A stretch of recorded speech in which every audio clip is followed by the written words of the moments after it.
अस्सलाम वालेकुम।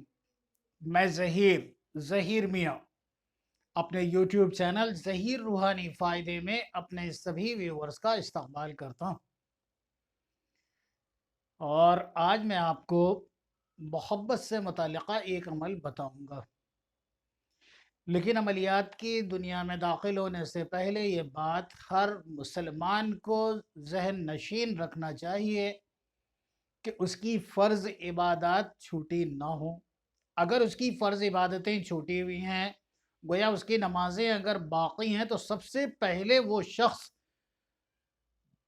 उलमाए किराम से मिलकर इस टॉपिक पर बात करे कि उसकी नमाज़ें छूटी हैं और उनको अदा करने की क्या सूरत हाल है। सही जानकारी करके उन नमाज़ों को अदा भी करता जाए और साथ ही साथ अमल भी पढ़ता जाए।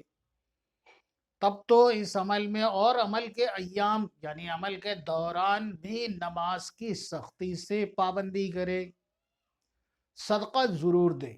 मोहब्बत के अमलियात पढ़ने से पहले इस चीज़ को ज़रूर देख ले कि चाँद की शुरू की तारीख़ होनी चाहिए, यानी चाँद जब नया चाँद नज़र आ जाए उसके बाद से लेके 15 दिन का जो वक्फ़ा होता है, जब तक कि चाँद मुकम्मल ना हो जाए, इन दिनों में अमलियात मोहब्बत पढ़ना बेहद मुफीद और मौसर होगा।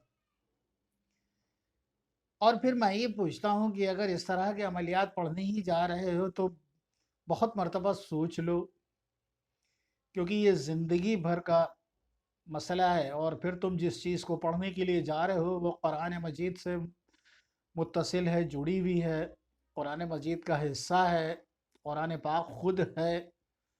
तो इसलिए अपने आने वाले कल के बारे में अपनी हर चीज़ पर बैठकर सही ईमानदारी से गौर व फिक्र करो। और अगर तुम्हें ये लगता है कि हाँ, तुम्हारा जो फ़ैसला है और जिस मसले पर तुम अल्लाह तबारक ताला से मदद मांगने जा रहे हो या मोहब्बत की अमलियात पढ़ने जा रहे हो, तो उसमें तुम्हें अल्लाह तबारक व ताला की रहमत तुम्हारे साथ तभी शामिल हाल होगी जब तुम सही फ़ैसले कर कर सही तरफ और सही इरादे से उस चीज़ को आगे लेकर जाओगे। तब तुम्हें इसमें खैर भी पैदा होगी, बरकत भी पैदा होगी और तुम्हारा वज़ाइफ साबित भी होगा। और नमाज की सख्ती से पाबंदी रखे।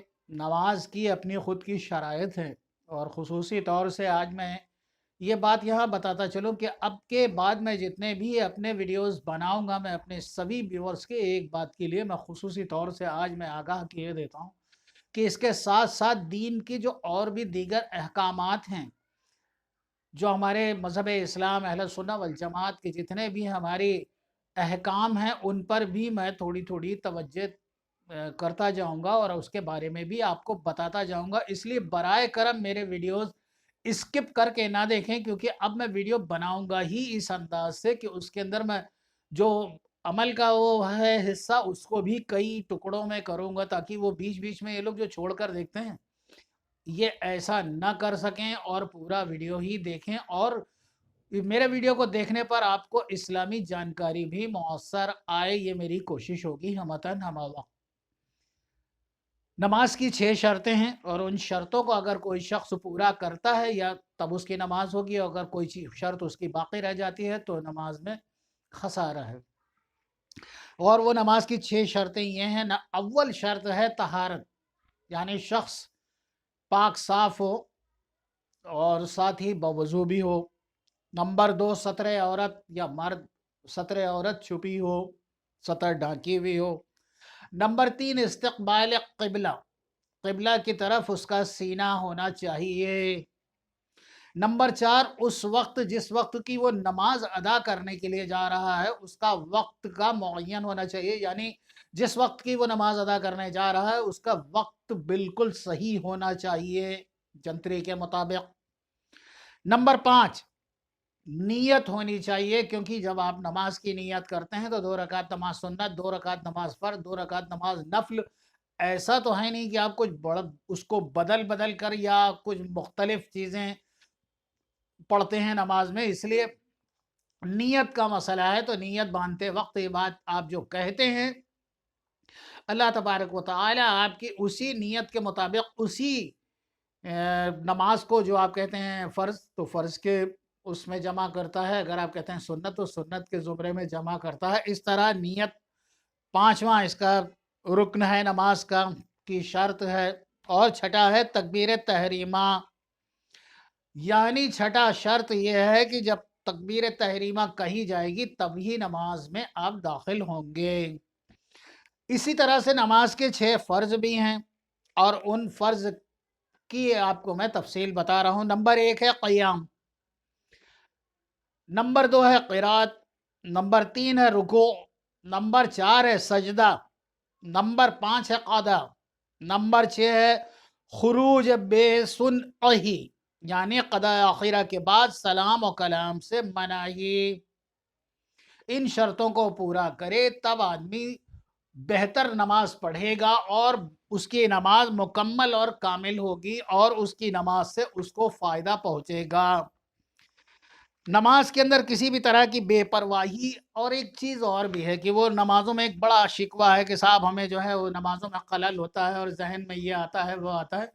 آپ اس طرف اپنے ذہن کو زیادہ نہ لے جائیں، اپنے ذہن کو صرف اتنا جما کے رکھیں کہ گویا آپ کعبۃ اللہ کے سامنے ہیں، سامنے آپ کے کعبۃ اللہ ہے، اور اس طرف آپ کی نگاہ ہے، کیونکہ آپ نیت سے پہلے ہی کہہ دیتے منہ میرا کعبہ شریف کی طرف. تو ظاہر سی بات ہے اپنے آپ کو کعبے کے ٹھیک سامنے جانے اور اپنی نمازیں مکمل کرے. اللہ بڑا غفور الرحیم ہے، آپ کی نمازوں کو، آپ کی عبادات کو قبول و مقبول فرمائے گا. آج میں آپ کو بتانے جا رہا ہوں